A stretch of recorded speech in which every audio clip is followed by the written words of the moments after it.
Hey there, guys. I just got home from seeing Gladiator 2, and I haven't even taken off my jacket yet because I have to get this out. The best way to describe this movie is Gladiator, the original, is a masterpiece and it's timeless. Gladiator 2 is just another sword and sandals action flick that you'll forget about next week, which really disappoints me to say because I got my Gladiator helmet, I got my Roman Coliseum popcorn bucket, I was ready to go. But I couldn't believe how bad this movie was. This did not feel like it was from Ridley Scott. This felt like the Kmart version of a Gladiator movie, and I'll expand further on this in a deep dive review. This is just my quick reaction, but this film felt so disingenuous, and it retreads nearly every plot point of the original movie beat for beat, except not as good, and the only thing that this movie has to offer is a very convoluted story that by the third act, I wasn't buying anything that they were trying to sell me. And as far as the antagonists of this film go, you essentially have Beavis and Butthead, who, by the way, I think has a case of syphilis. Anyway, they're ruling Rome, and they come across like cartoon characters. And as far as Denzel Washington goes in this movie, I love me some Denzel, and he gives a funny line in this movie where he just goes, politics. That's why I love Denzel. But in this film, for the first half, I was buying his character. By the third act, what they decide to do with him, it felt so outrageous and abrupt, it was almost comical. Now let's talk about the lead of this movie. Now it's hard to compete with Russell Crowe, and this new dude, I just don't feel like he had the same gravitas or screen presence, not even compared to Russell Crowe, but for this character of Lucius. I just did not buy him as this character. I just was never seeing it. And the way he was written, I didn't know if I was supposed to like him or hate him. I never really felt like I got any sense of humanity from him. And he honestly wasn't that likable of a dude.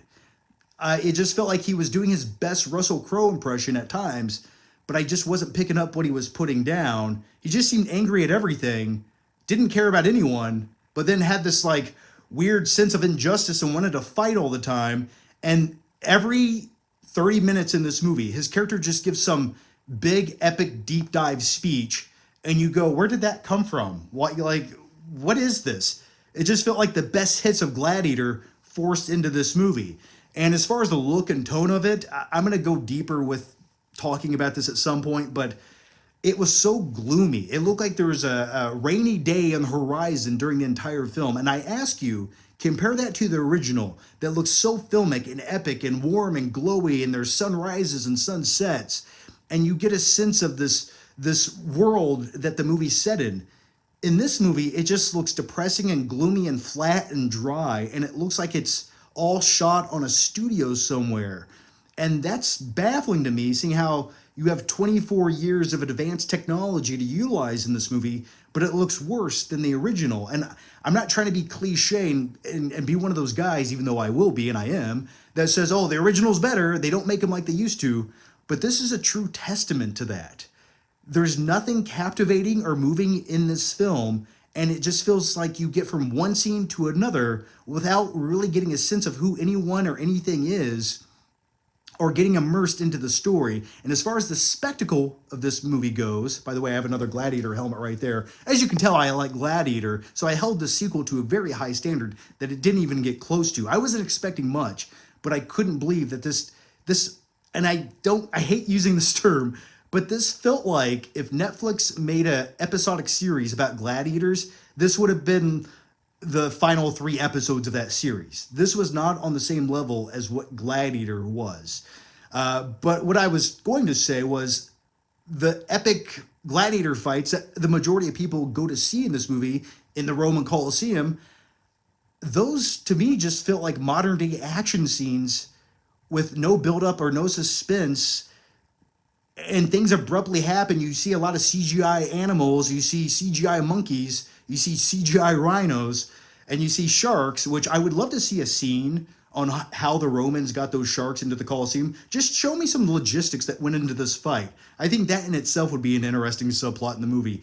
Anyway, in the original, you just had dudes with sandals fighting, and occasionally there was a tiger, but that's all you needed because you had the suspense. You cared. In this movie, it's just over the top action, and you blink your eyes and it's over. So I was highly disappointed with this movie. Look out for a full review. This is just my quick reaction. I got to go think about my life now. Thanks for watching, guys. And if I don't see you in this life or the other, well, I blame it on the Gladiator sequel. All right, take care. Bye.